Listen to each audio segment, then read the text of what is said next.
Salut à tous, nous voilà à Argentat, on est début mai sur le no-kill avec quelques membres de l'équipe Orvis Pêche Mouche. On est venu pour essayer de trouver quelques truites, notamment sur les bordures. On n'a pas des conditions optimales, faut bien le dire. On a pris un bel orage avant-hier qui a un peu teinté les eaux, mais on a quand même pu faire quelques beaux poissons en sèche. On est venu ici aussi pour tester la nouvelle gamme Helios 3 qui donc est la nouveauté Orvis. Aujourd'hui on a choisi de tester plus particulièrement la 10 pieds SWAT 4 en version de 3F. On a eu la chance en arrivant sur l'eau de voir un gobage sur la bordure et quasiment immédiatement.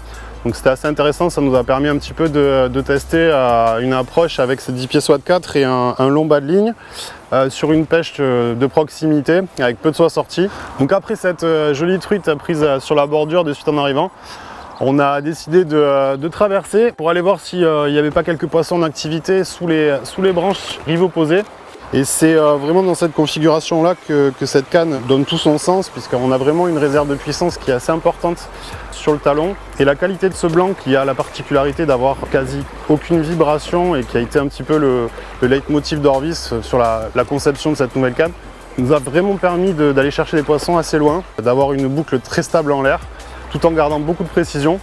Que ce soit sur une pêche 3 caramons ou même 3 caravales pour aller chercher des poissons qui étaient juste sous les branches. On a vraiment pu s'amuser et aller dérouler de la soie avec beaucoup de facilité.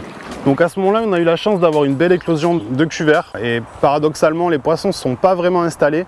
Donc on a passé un petit peu de temps à changer de mouche et à essayer de trouver le bon modèle pour décider un poisson ou deux. Puis finalement, on a repéré un poisson qui était vraiment installé sous les branches. Et donc là, ce qui a été vraiment sympa, c'est justement de rester à bonne distance sans s'approcher et sortir de la soie pour une pêche, pour aller chercher ce poisson 3 caravales.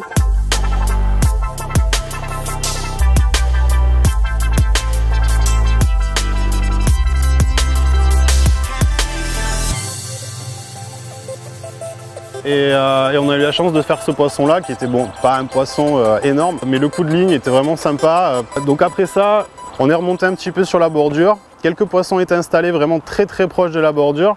Et donc toujours dans l'esprit de faire travailler cette canne à distance, je suis resté vraiment à l'intérieur de la rivière pour essayer d'aller chercher ces poissons sur la bordure. Alors bon, la canne est géniale, on a pu vraiment dérouler de la soie. Je pense que on ne devait pas être loin des 20-25 mètres à un moment donné. Il n'y avait plus beaucoup de tours de soie sur le moulinet. Mais bon, malheureusement, j'ai pas réussi à faire monter ces poissons-là qui étaient quand même bien installés. On n'arrivait pas trop à savoir sur quoi ils prenaient, si c'était vraiment sur de l'émergence ou c'était pas vraiment bien défini. Donc pour faire ces poissons, on a changé de stratégie. Fred était sur la bordure. Et il a fait une approche plus courte pour essayer de faire une meilleure présentation à ces poissons d'activité. Et là pareil, gros dilemme, on ne savait pas sur quoi le monter, on n'a pas réussi à la faire monter. Mais bon, on a quand même passé un bon moment, un poisson qui était vraiment actif, c'était vraiment sympa, c'est des belles images.